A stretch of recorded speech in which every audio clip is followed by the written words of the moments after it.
Hi, എല്ലാവർക്കും Preetha സമൂസ് food കോർട്ടിലോട്ട് സ്വാഗതം. ഞാനിന്ന് സദ്യയ്ക്ക് ഒഴിവാക്കാൻ പറ്റാത്ത വിഭവമായിട്ടാണ് വന്നിരിക്കുന്നത്. എല്ലാവർക്കും ഇഷ്ടപ്പെട്ട കൂട്ടുകറിയാണ് നിങ്ങൾക്കായി ഇവിടെ ഞാൻ ഉണ്ടാക്കാൻ പോകുന്നത്. നമുക്കിനി കൂട്ടുകറിക്ക് വേണ്ട ഇൻഗ്രീഡിയൻസ് എന്തൊക്കെയെന്ന് നോക്കാം. ഞാൻ 1 കപ്പ് കടലയാണ് എടുത്തിരിക്കുന്നത്. രാത്രി വെള്ളത്തിൽ ഇട്ട് കുതിർത്തി വെച്ചിരുന്നതാണ്. അടുത്ത് ഞാൻ എടുത്തിരിക്കുന്നത് ചെറിയ പച്ചക്കായ തൊലി കളഞ്ഞ് അരിഞ്ഞു വെച്ചിട്ടുണ്ട്. അതേപോലെ തന്നെ 250 ഗ്രാം ചേനയും അരിഞ്ഞു വെച്ചിട്ടുണ്ട്. ഞാൻ അരമുറി തേങ്ങയാണ് എടുത്തിരിക്കുന്നത്. 1/4 കപ്പ് അരച്ചെടുക്കാനും 1/4 കപ്പ് വറുത്തെടുക്കാനും കൂടിയാണ് ഇത് എടുത്തിരിക്കുന്നത്. ആവശ്യത്തിന് വെളിച്ചെണ്ണ, 1/2 ടീസ്പൂൺ മുളക് പൊടി, 1/4 ടീസ്പൂൺ ജീരകം, 1/4 ടീസ്പൂൺ മഞ്ഞൾപ്പൊടി, ആവശ്യത്തിന് ഉപ്പ്, കടുക്, വറ്റൽമുളക്, വേപ്പില, ശർക്കര. നമുക്കിനി പാചകത്തിലോട്ട് കിടക്കാം. അതിനുവേണ്ടി ഞാനൊരു ചെറിയ കുക്കറിലോട്ട് 1 കപ്പ് കടല ഇട്ട് കൊടുക്കുന്നുണ്ട്. അതിനാവശ്യമായ വെള്ളം ഒഴിച്ചു കൊടുക്കാം. 5-6 വിസിൽ വന്ന് വരെ ഇത് വേവിക്കണം. നന്നായിട്ട് വെന്ത് കിട്ടും. നമുക്കിത് മൂടി വെക്കാം. ഇത് വേവണ നേരത്ത് നമുക്ക് കൂട്ടുകറിക്ക് വേണ്ട അരപ്പ് റെഡിയാക്കാം. ഇനി ചെറിയ ജാറിലോട്ട് 1/4 കപ്പ് തേങ്ങയും 1/4 ടീസ്പൂൺ ജീരകവും ആവശ്യത്തിന് വെള്ളം ഒഴിച്ചു കൊടുക്കാം. നന്നായിട്ട് അരിയേണ്ട ആവശ്യമില്ല, ജസ്റ്റ് ഒന്ന് അരച്ചെടുത്താൽ മതി. അരപ്പ് ഇവിടെ റെഡി ആയിട്ടുണ്ട്. ഇതേപോലെ അരച്ചെടുക്കണം. ഇനി നമുക്ക് കടല വെന്തോ നോക്കാം. കടല നന്നായിട്ട് വെന്തിട്ടുണ്ട്. ഇതിലോട്ട് 1/4 ഗ്ലാസ് വെള്ളം ഒഴിച്ചു കൊടുത്ത് നമുക്ക് ആദ്യം ചേന ഇതിലോട്ട് ആഡ് ചെയ്യാം. ചേനക്ക് കൂടുതൽ വേവുള്ളതുകൊണ്ട് ആദ്യം ചേന ഇടുന്നത്. ചേന പാതി വേവായിട്ട് നമുക്ക് പച്ചക്കായ ഇട്ട് കൊടുത്താൽ മതി. ചേന പാതി വേവായിട്ടുണ്ട്. ഇതിലോട്ട് അരിഞ്ഞു വെച്ചിരിക്കുന്ന പച്ചക്കായയും ഇട്ട് കൊടുക്കണം. നേരത്തെ ഞാൻ കടലയിൽ ഉപ്പിടാത്തതുകൊണ്ട് ഇതിന് ആവശ്യത്തിന് ഉപ്പിട്ട് കൊടുക്കണം. 1 സ്പൂൺ മുളക് പൊടി, 1/4 ടീസ്പൂൺ മഞ്ഞൾപ്പൊടി. ഇത് വേവാൻ വേണ്ടി 1/2 ഗ്ലാസ് വെള്ളവും കൂടി നമ്മൾ ഒഴിച്ചു കൊടുക്കണം. എന്നിട്ട് 10 മിനിറ്റോളം ഇത് വേവിക്കണം. വിസിൽ ഏൽപ്പിക്കേണ്ട ആവശ്യമില്ല. വിസിൽ ഇട്ട് കഴിഞ്ഞാൽ അത് നന്നായിട്ട് വെന്തും. അതിന് നല്ലത് തുറന്നിട്ട് വേവിക്കണേന് നല്ലത്.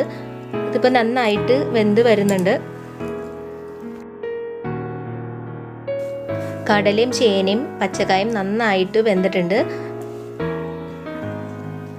ഇനി നമുക്ക് ഇതിലോട്ട് കുറച്ച് ശർക്കര ചേർത്ത് കൊടുക്കാം. ശർക്കര ചേർക്കുമ്പോഴാണ് കൂട്ടുകറി നല്ല ടേസ്റ്റ് വരുള്ളൂ. ഞാൻ തേങ്ങ വറുത്തെടുക്കാൻ ചട്ടി വെച്ചിട്ടുണ്ട്. അതിലോട്ട് ഒരു 5 ടേബിൾ സ്പൂൺ വെളിച്ചെണ്ണ ഒഴിച്ചിട്ടുണ്ട്. ഈ കറിക്ക് അത്യാവശ്യം വെളിച്ചെണ്ണ ഒഴിച്ചാൽ മാത്രമാണ് ടേസ്റ്റ് വരുള്ളൂ. നമുക്ക് എണ്ണ ചൂടായതിന് ശേഷം നമുക്ക് കടുക് ഇട്ട് കൊടുക്കാം.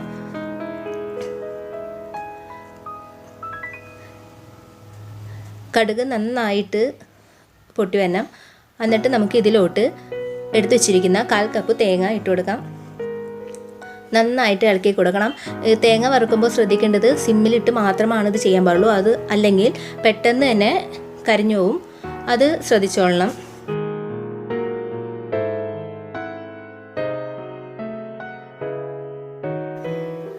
തേങ്ങ വറുത്തതിൻ്റെ കളർ മാറിക്കൊണ്ടിരിക്കുന്നുണ്ട്. ഇതിലോട്ട് നമുക്ക് കൊല്ലമുളക് ചേർത്ത് കൊടുക്കാം. എടുത്തു വെച്ചിരിക്കുന്ന വേപ്പിലയും കൂടി ഇട്ട് കൊടുത്ത് നന്നായിട്ട് ഇളക്കിക്കൊണ്ടിരിക്കണം. നല്ല ബ്രൗൺ കളർ ആയിട്ടുണ്ട്.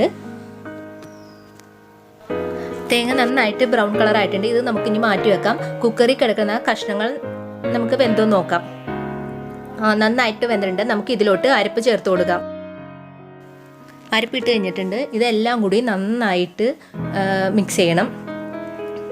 ഇതൊരു 5 മിനിറ്റ് വരെ നമുക്ക് ഈ അരപ്പും എല്ലാം കൂടി ഇട്ട് തിളച്ച് നന്നായിട്ട് ആവാൻ വേണ്ടി ഒരു 5 മിനിറ്റ് സിമ്മിലിട്ട് വെക്കാം. നമ്മുടെ അരപ്പിട്ടത് നന്നായിട്ട് യോജിച്ച് വന്നിട്ടുണ്ട്. നമുക്കിനി കടലക്കൂട്ട് ഈ വറുത്ത് വെച്ചിരിക്കുന്ന തേങ്ങയിലോട്ട് ആഡ് ചെയ്ത് കൊടുക്കാം.